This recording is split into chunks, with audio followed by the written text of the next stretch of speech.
Good morning students. TNPSC simplification டைப்பில் ஒரு previous year question பார்க்கலாம். ஒரு எக்ஸ்பிரஷன் கொடுத்து அதில் எக்ஸோட மதிப்பு என்னன்னு கேட்குறாங்க.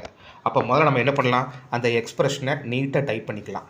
இப்போ நமக்கு இதில் என்ன டாஸ்க், 20 மைனஸ் எக்ஸ்ன்னு இருக்குது பார்த்தீங்களா, அதில் நம்ம எக்ஸோட வேல்யூவை பார்க்கணும். அப்போ ஈக்குவேஷனில் ரைட் சைடில் 8/2 ஒரு ப்ராக்கெட்டில் கொடுத்துருக்காங்களா, முதல்ல அங்கே காலி பண்ணுவோம். 8 2 வகுத்தா ஆன்சர் என்ன, 4. இப்போ 176 4ஆல் டிவைட் பண்ணிடுவோமா, ஆன்சர் என்ன, 44.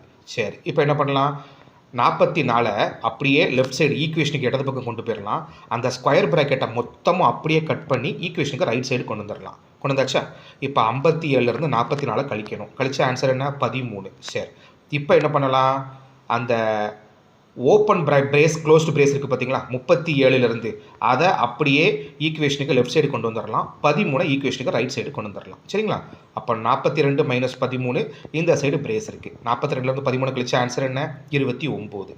இப்போ என்ன பண்ணுங்கள், 20 மைனஸ் எக்ஸை ரைட் சைடு கொண்டு வாங்க, 29 லெஃப்ட் சைடு கொண்டு வாங்க. அப்போ 37 29 கழிச்சு ஆன்சர் என்ன, 8. இது எதுக்கு ஈக்குவல், 20 மைனஸ் எக்ஸுக்கு. அப்போ எக்ஸ் எதுக்கு equal, x is equal to 12க்கு ஈக்குவல். கரெக்டுங்களா, அப்போ ஆப்ஷன் சி தான் கரெக்டான ஆன்சர்.